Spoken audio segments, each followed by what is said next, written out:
Hi, welcome. I'm Hannah. This is Theology Therapist. Thanks for being here. Today, I wanted to talk to you a little bit about vaccines, Trump, and virtual reality. So, what do all of those have in common? You might be asking. Well, all three of those are sensational. I don't know where you fall on the political spectrum, but the sensational nature of both Trump and the vaccines activated our moral system. I have this news article here. It might pop up. The heading for the news article, right, is January 6th was a coup organized by the president. Whether or not you believe that or not is not what we're here to discuss.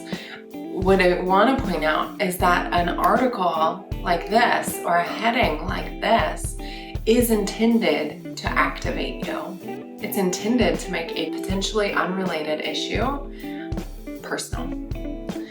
So I think for a lot of people, something like the coup on the Capitol, it felt really personal. It felt, I think this is never something that's happened. It felt really scary, right? And so taking something like that and linking it to the former president is taking conjecture at this point and saying sort of almost with certainty at the outset, this is what happened. Whereas another article, and all of these were just like a very quick cursory search, so it was not like some like long in-depth research project.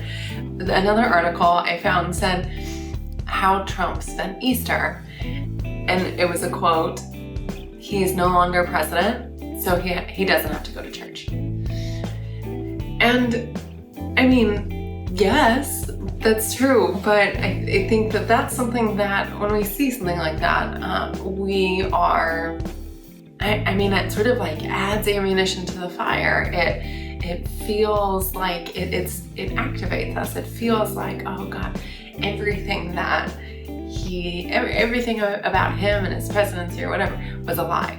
Just taking these two articles as an example, that the news in itself, and these are just two Trump examples, but the news in and of itself is sensational. So how many of us have been caught doom scrolling? Like you're just kind of mindlessly scrolling, and it could be Facebook, could be whatever social media of your choice.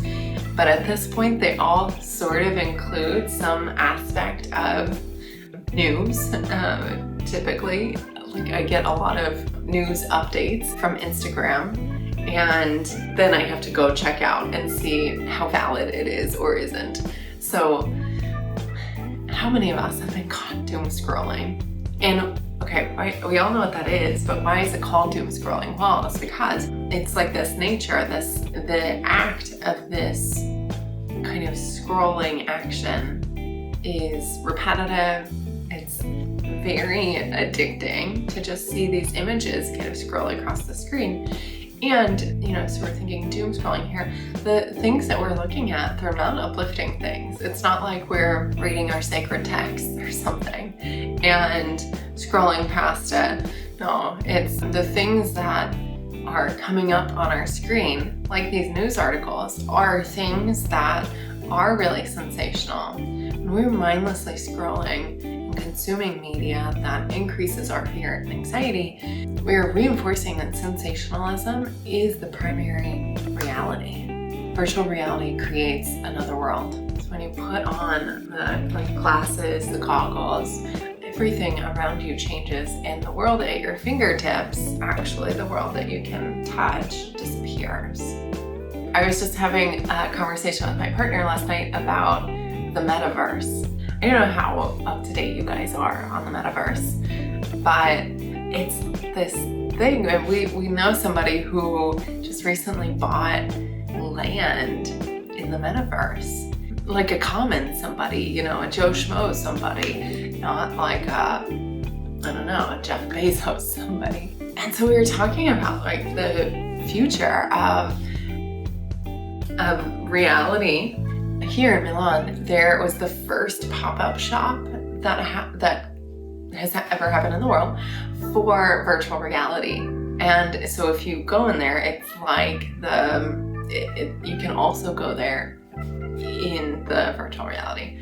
And so if you go there, when you are in the sort of virtual reality world, you go, you drink a beer, you pay for the beer, etc. But you're actually like at home, sitting on the couch, making the motions of drinking a beer, but potentially not, right? This is something that seems like so far-fetched and something that, is like very, I don't know, alien or future-oriented, but I think it's becoming more and more real. We know people, maybe you know people, maybe you are people who have bought land or who are excited about metaverse. When you're looking through glasses of anti or pro-Trump or vaccinated, unvaccinated, the world and the systems that existed before disappear. People who were friends, allies, neutral, are now enemies. The sensational nature of media, politics, and how information or media is disseminated is almost like being in virtual reality. As I was kind of getting ready for this video, I was really thinking about this book that I read. I want to show it to you. I read this book. It's called No One is Talking About This by Patricia Lockwood. And I read it for a book club at the beginning of the year. And it got really mixed reviews. So if you've read it, I'm really curious about your thoughts about this book, because it is quite striking. So Patricia Lockwood, she is originally a poet, and it reads fairly kind of similar to poetry. She talks about something called the portal, right? She doesn't really go into what that is, or she doesn't go into specifics about it, but she talks about the portal and how the portal has changed the way that she and others think and act and talk, that they say things that they would never say before, just to sort of get a rise on the portal or to activate on the portal. That she describes like having taken photos that are kind of grotesque in order to get like sort of traction on the portal. So really fascinating parallel for what we're talking about with sensationalism and this sort of virtual reality stuff, because how she describes that things outside of the portal, they sort of lost, I don't know, their flavor. They became less. And it wasn't until she had a difficult life event happen within her family that completely changed her life and her engagement on the portal. So it's so, if you read this, I would love to talk to you about this because I have so many thoughts about it. But afterwards, after this traumatic event, she's really sort of absent from the portal. She spends time kind of flying back and forth to spend as much time with her family as she can. And she spends tons of time in person because, every minute matters. And she got back to this place of where minutes mattered again, and where there was sort of gentleness and beauty, but also pain, and she got back to this place where that was something that she was experiencing firsthand. Whereas on the portal, it all felt so distant and not fake. I think it felt very real, but it felt sensational. And so because of that, I think it felt quite removed from what she could touch and be in the room with. We end up speaking, acting, and thinking in a way that is completely absurd and not realize how it became the way that we do things, until we have something that shakes us and knocks us out of that sensational nature and into the very present moment. So if you've read it, let me know what you think.